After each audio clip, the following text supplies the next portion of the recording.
Hi there, strikers. There's something uniquely disturbing about people vanishing into thin air.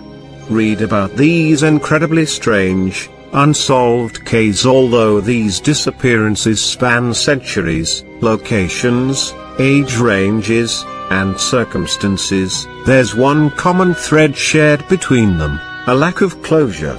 There are theories, speculations, and investigations, but never a decisive answer.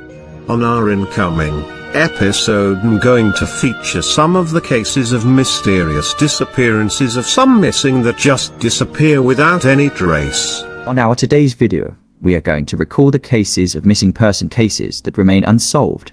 The disappearance of Dylan Sanford. 27-year-old Dylan Sanford was last seen in Somersworth, New Hampshire on December 5, 2018. He disappeared after taking a trip to a local convenience store and hasn't been heard from since.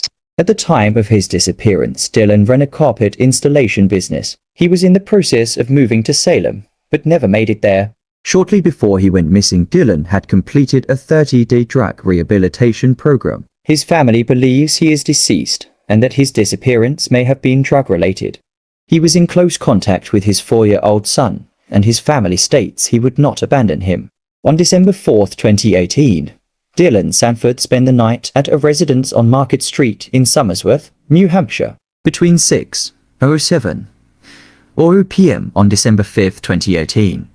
He left the Market Street residence to get cigarettes at a local convenience store, either the Borderline Beverage Store or the State Line Minimart. Dylan Sanford never returned. Later that evening, he called the mother of his 4-year-old son, telling her he had accidentally overdosed and had to be revived with Narcan. This is the last communication anyone had with Dylan. There has been no activity on Dylan's cell phone since he went missing. 3 days after Dylan disappeared, his wallet was found in a yard about a half-mile away from where he was last seen. The only thing inside the wallet was a medical identification card belonging to his son's mother.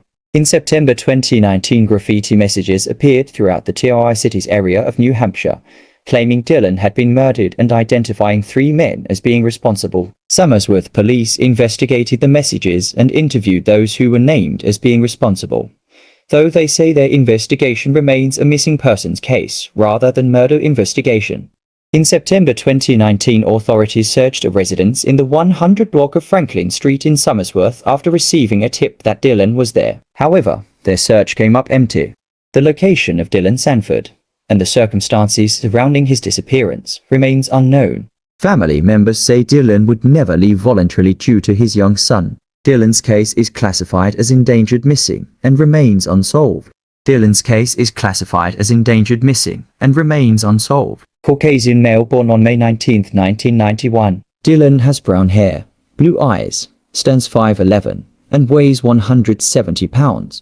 Dylan has several tattoos: the Serenity Prayer on his ribcage, Roman numerals on the inside of his forearm, a cross on his back, Only the Good Die Young on his chest, and an unknown tattoo on his upper arm. At the time of his disappearance, Dylan's hair was short and spiky, and he had hair on his chin. Dylan was last seen wearing a black jacket with some red and white on it, with a yellow stripe on the inside, a grey and black trucker-style baseball hat with OVE on it, blue jeans, and black Jordan sneakers.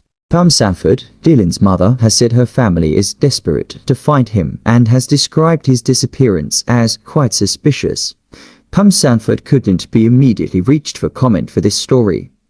The family is offering a cash reward for information on Dylan's whereabouts. "He's not one to disappear, it's not something he would do," Pam Sanford has previously said. Sanford has also previously described her son as special, outgoing, kind, social, and very much liked by everyone who knows him. Sanford called the mother of his son, Chayla Perez, and told her he was in Somersworth, had overdosed, and was revived with Narcan. That's the last they heard from him. Others in the family have posted on social media, looking for help in their search. "We know he's gone. We know he's passed away. We can't even bury him or have a gravesite to visit," said his uncle, Bedford resident Joseph Daigle. Daigle has visited Somersworth to comb the banks of the Salmon Falls River, put up posters and knocked on doors. Video surveillance shows Sanford visiting a market across the street from the building.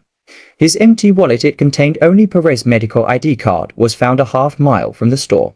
And a month after Sanford disappeared, the Great Falls Mill caught fire, a fire that could have conveniently reduced a body to ashes.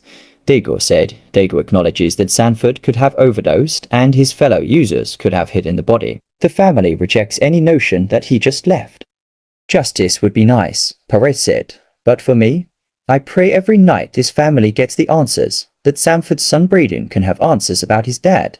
The family is considering a monetary reward for information that leads to finding him. The important thing is not to stop questioning. Curiosity has its own reason for existence. One cannot help but be in awe when he contemplates the mysteries of eternity, of life, of the marvelous structure of reality. It is enough if one tries merely to comprehend a little of this mystery each day.